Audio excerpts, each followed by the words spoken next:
vous souhaitez que le musée d'art moderne s'installe dans l'ancien garage Citroën. Est-ce que malgré ce désaveu du fédéral, la région va poursuivre son projet ? Oui, parce qu'il faut maintenant de la cohérence dans la politique culturelle à Bruxelles. Depuis la mise en place de ce nouveau gouvernement, on entend tout et son contraire.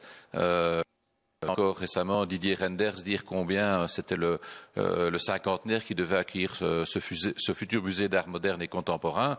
Nous avons fait un choix lors de la précédente législature qui a été mis en œuvre.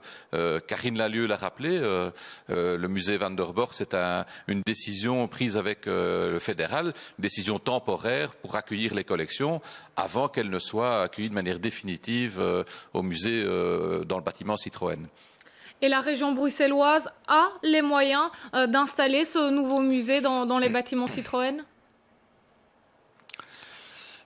Alors elle a non seulement les moyens, mais elle a aussi la compétence, puisque nous sommes maintenant pleinement compétents pour créer un musée, une institution dite biculturelle.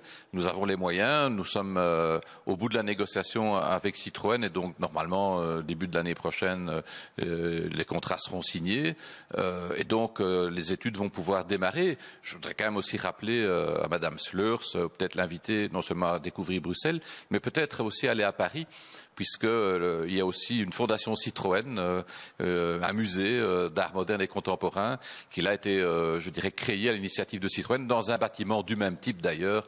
On n'est plus au XIXe siècle aujourd'hui, on a des techniques qui permettent évidemment d'accueillir dans toutes circonstances des œuvres d'art. Cette déclaration de la secrétaire d'État NVA, Elke Sleurs, est-ce un pied de nez au gouvernement bruxellois? Est-ce que vous y voyez le début d'un conflit communautaire?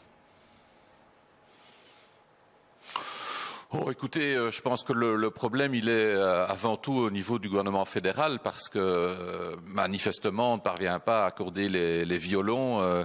Quant à la politique culturelle, je pense que là aussi, il y a sans doute un agenda caché de la NVA par rapport aux institutions biculturelles à Bruxelles. Toutes les économies qu'on veut faire, c'est aussi une manière de dire on n'en veut plus pour l'avenir. Mais pour Bruxelles, c'est évidemment, et pour la Belgique, c'est de grande importance. Le rayonnement international passe par des grands musées. Ce sont des touristes, c'est l'activité économique. Nous en avons grand besoin à Bruxelles. Et c'est pour ça que nous avons choisi évidemment le bâtiment Citroën comme lieu emblématique pour un musée d'art moderne et contemporain.